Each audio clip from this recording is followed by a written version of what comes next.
arbitraged, if you will, out of the whole conversation is the actual knowledge that you would assume comes with a degree. And you find a lot of alumni not only holding back on donations, but they're taking their degree off of the wall, frankly, because they're tired of talking about this.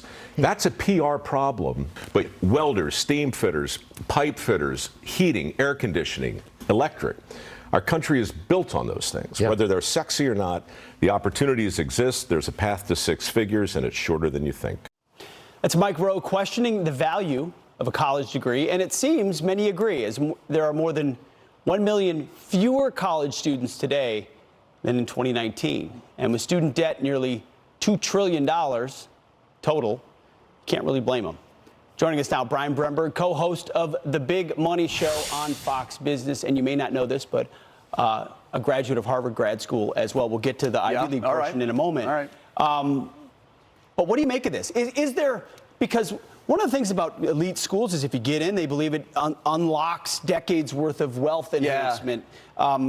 Is that the case? Well, don't confuse causation and correlation, okay? So maybe a smart kid goes to an elite school and goes on to a great career, but is it because they went to that school? Did that school advance them? I mean, the thing we're learning now in a lot of these cases is kids go to these schools and it feels like they're going backward, because they walk in the classroom and the professor's like, forget about making a contribution in the world. Let's talk about oppression. Let's talk about power. Let's talk about who's aggrieved.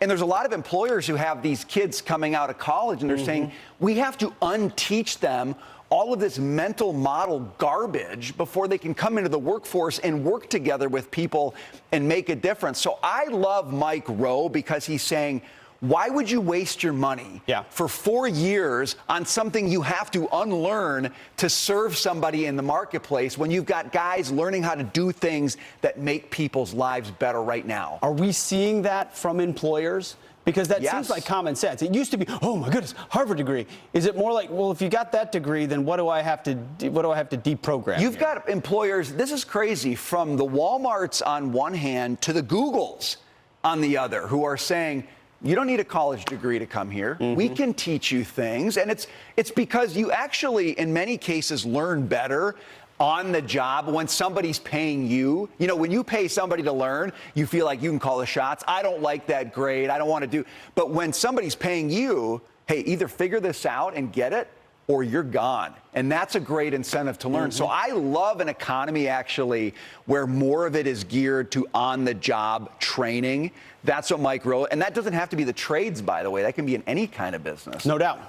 By the way, we on Fox Nation right now, you can catch Poison Ivy, the full show. And tonight on the Fox News channel at 10 p.m., Poison Ivy is airing, and it kind of pulls the curtain back on how some of these elite universities really went sideways. Brian, you were a part of it, one of the first people we thought of here in Fox who knows about the Ivy League. Here's a portion of what Brian said on Poison Ivy. Watch. Look, even if all the big donors pulled their money, you would still have so many of today's colleges and universities, especially state schools, schools that get their money from taxpayers predominantly, those schools would still very much have their economic base in place. Until you change that, I don't think you can really transform the present status quo system that we have in colleges.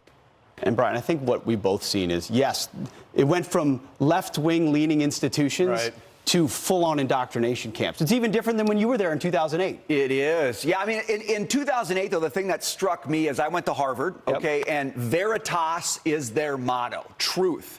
And one thing I noticed about the place was a lot of smart people, but they didn't seem to be moored to any conception of truth. And when that happens, when you don't have that mooring, well, you start to make all sorts of moral compromises. And it doesn't surprise me that you get from, well, it's my truth, your truth, intersectional truth, to what we're seeing on campus today. You can justify terrorists killing innocent civilians and say, well, that's because they were the oppressed. You lose truth, you get there. That's the thing that I feel like has developed even since I've been at Harvard. That's a great point.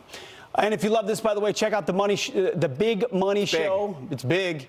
Big league. Monday through Friday at 1 p.m. Eastern on Fox Business. And, of course, this Thursday they have an education town hall special as well on the Big Money Show. Thank you. Brian, thanks, brother. You bet, man. Good to see you.